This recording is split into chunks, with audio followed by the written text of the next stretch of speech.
Тут є дещо цікаве. Ви можете запитати, гаразд, що є простішим? Лінійна теорія або нелінійна теорія? І відповідь, а вже ж, лінійна теорія набагато простіша. Рівняння Максвелла є лінійними. Теорія відносності Ейнштейна дуже нелінійна, дуже складна. Як щодо класичної механіки?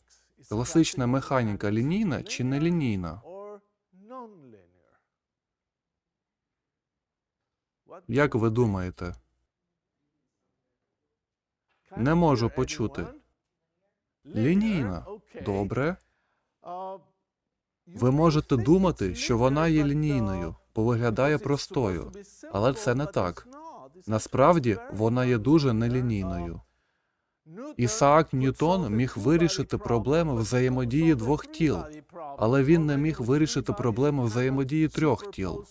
З трьома тілами ми вже не можемо накласти розв'язок проблеми, який притаманний для двох тіл. Класична механіка є надзвичайно складною. Дозвольте мені продемонструвати. Якщо у нас є рух в одному вимірі, в 1D, ми маємо рівняння руху в одному вимірі.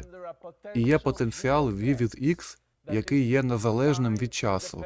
Частинка рухається в одному вимірі x під впливом потенціалу v від x. Друге – це динамічна зміна x від t. Динамічна зміна. І тоді рівнянням руху є. Дозвольте це пояснити. Це є сила, яка дорівнює масі, помноженій на прискорення. Це маса, це прискорення, друга похідна від позиції точки. І мінус похідна від потенціалу v, яка береться від позиції точки. Похідні від потенціалів.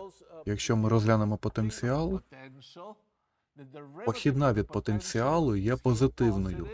І ми маємо масу тут, вона прагне рухатись вліво. Отже, сила рухається вліво і є негативною. V' є похідною від V щодо свого аргументу.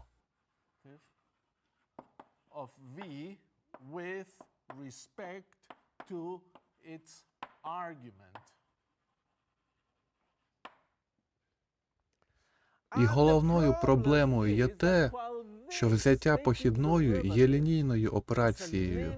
Якщо ми беремо дві похідні від суми двох змінних, ми беремо дві похідні від першої змінної, плюс дві похідні від другої змінної. І так, ця частина є лінійною, але ця частина може бути нелінійною, тому що потенціал може бути будь-яким. Представимо, що потенціал є кубічним для x. V від x буде виглядати як x куб. Тоді похідна від v буде x в квадраті, і x квадрат не є лінійною функцією. Отже, рівняння Ньютона не є лінійним, а значить є дуже складним для розв'язку. Дуже складним для розв'язку. Нарешті ми приходимо до квантової механіки. Що ми маємо в квантовій механіці? Квантова механіка є лінійною. По-перше, нам потрібне рівняння. І чиє це рівняння? Рівняння Шредингера, 1925 рік. Він записав рівняння для динамічної змінної. І ця динамічна зміна зветься хвильовою функцією.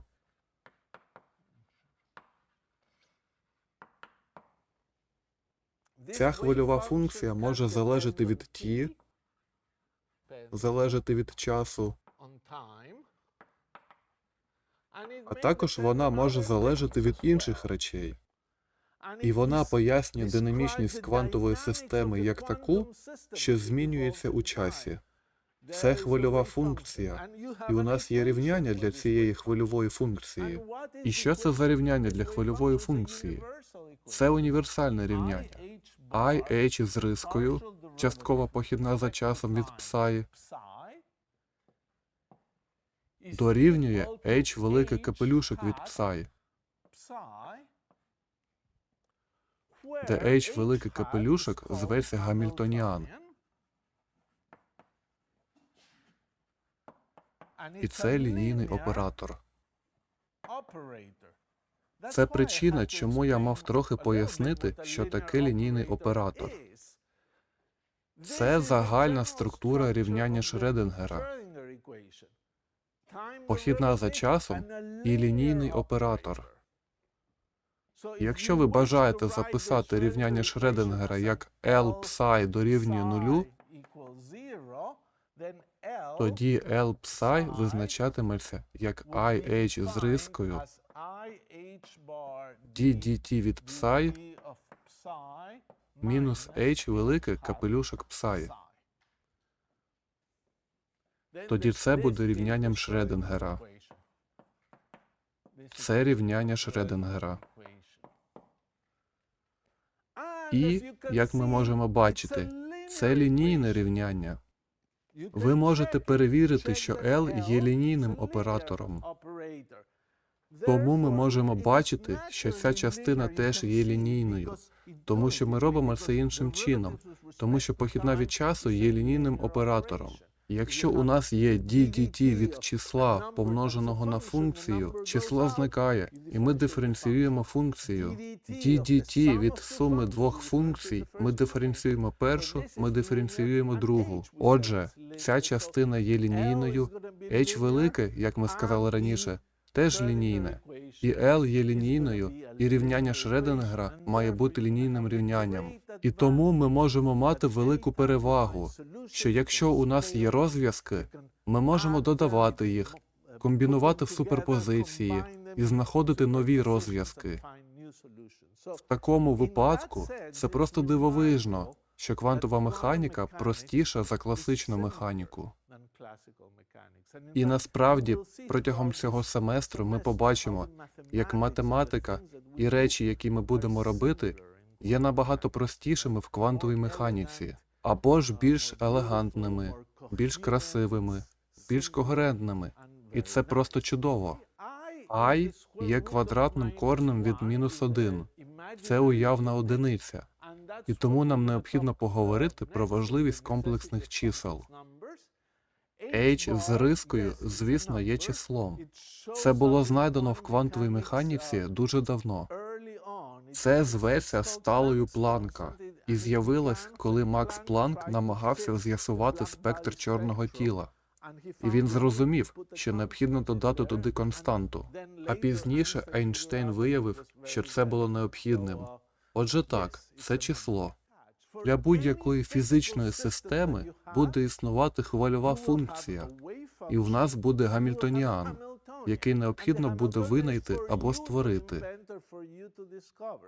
Якщо у нас є частинка, яка рухається вздовж лінії, хвильова функція буде залежати від часу та від х. Якщо у нас є частинка, яка рухається в трьох вимірах, вона буде залежати від вектору х.